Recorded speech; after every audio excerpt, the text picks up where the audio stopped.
Aujourd'hui, les copains, on va parler de la ville de Grenoble.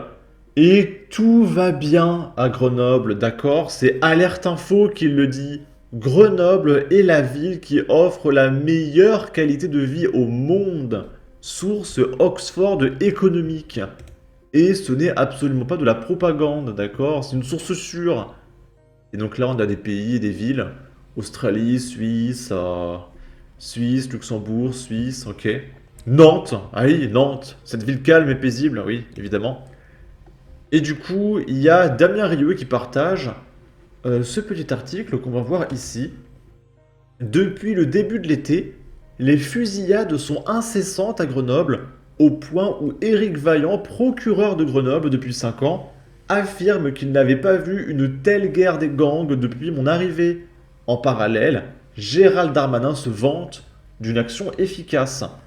Et là, on a une petite carte de Grenoble, ville calme et paisible, d'accord? Donc, il y a eu une fusillade le 14 et le 15 août au quartier Saint-Bruno. Il y en a eu une le 7 août au parking souterrain rue Alphonse Terré. Une fusillade le 4 août avenue Teisser. Une autre le 6 juillet 95 galerie de l'Arlequin. Il y en a eu une le 30 juillet et le 2 août à la clinique des Cèdres. Et une le 30 juillet et une autre le 6 août à Le Cavard, 13 avenue du 8 mai à Échirolles. Voilà. Donc tout va bien. C'est une ville calme et paisible, les copains. Écoutez la propagande un petit peu. Et arrêtez de regarder ce qui se passe sur CNews. Oh, c'est con, là, ça marche pas, c'est le Parisien. Bon. Là, c'est l'ancien maire de Grenoble qui va parler un petit peu de ce qui se passe. Et il va dire, la question qui se pose à Grenoble, ce n'est plus de savoir est-ce que quelqu'un prendra une balle perdue ou pas, mais quand? Parce que ça va forcément arriver avec tout ce qui se passe à Grenoble. On est sur Europe 1, petit filtre anti-droit d'auteur. De la Garde. Et cette question maintenant dans Europe 1 et vous, que se passe-t-il à Grenoble? Pourquoi la préfecture de l'Isère est-elle devenue, apparemment depuis quelques années, le théâtre de violences totalement hors normes? En 3 semaines, 7 fusillades liées au trafic de drogue ont eu lieu dans l'agglomération. Le procureur de la République, Éric Vaillant, dresse d'ailleurs lui-même un constat très inquiétant. Il parle de guerre des gangs intense pour prendre le contrôle de points de deal dans la ville. Et pour en parler avec vous, Olivier de la Garde, vous recevez maintenant quelqu'un qui connaît presque mieux que personne le sujet. Vous recevez Alain Carignon, ancien maire de Grenoble. Bonjour Alain Carignon.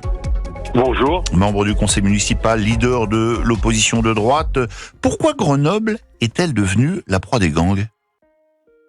Bah, c'est simple. C'est à cause de la montée de l'extrême droite. Je suis sûr que tous ceux qui sont liés aux fusillades de Grenoble ont déposé un bulletin Jordan Bardella aux élections législatives, c'est certain, d'accord? Bon, les deux procureurs qui viennent de se succéder ont tous dit la même chose. Hein. Ils n'ont jamais vu ça. C'est-à-dire que le précédent a dit qu'il n'avait jamais connu une ville plus gangrénée et pourrie par les trafics. Donc il y a, si vous voulez, un lien entre la politique municipale et cette situation, parce qu'il n'y a pas de raison objective que Grenoble batte tous les records dans ce domaine. Hein. Il faut bien qu'il y ait un apport local. Mais la situation est vraiment pire que dans d'autres métropoles françaises? Ah oui, on est du point de vue, on était classé la 8e ville européenne pour l'insécurité, et en termes d'agression par habitant, on est le recordman. Hein, on est les recordman. C'est-à-dire que lundi, par exemple, un étudiant encore s'est fait massacrer en prenant l'autobus, en étant suivi au campus.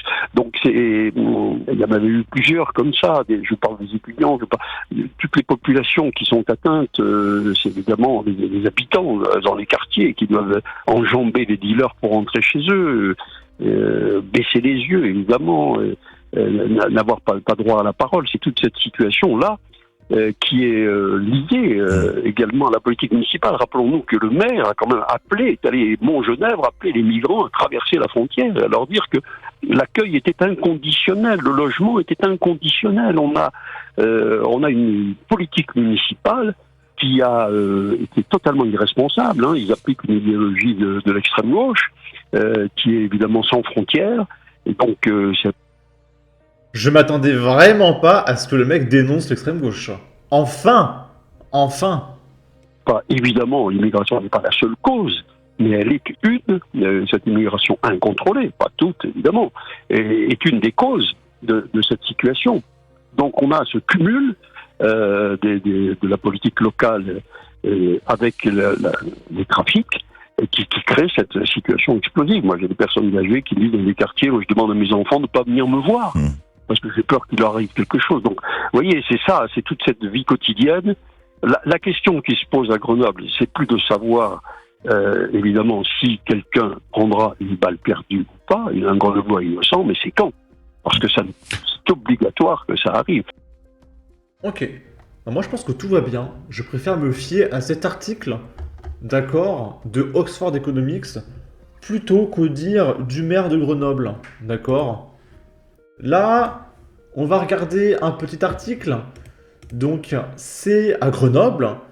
Il y a un étudiant, le maire en a parlé il y a quelques instants, qui s'est fait exploser, menacé avec un couteau, dépouillé, s'est fait massacrer en voulant rentrer chez lui, en fait, voilà. Il rentrait du campus.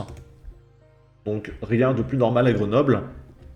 Un jeune homme de 24 ans qui avait pris le bus de remplacement de la ligne B du tramway, actuellement en travaux, depuis l'arrêt du Grand Sablon à la Tronche pour rentrer chez lui, sur le domaine universitaire de Saint-Martin-d'Hérès, il a été suivi par un groupe de 3 ou 4 inconnus vers 23h, ce lundi 19 août.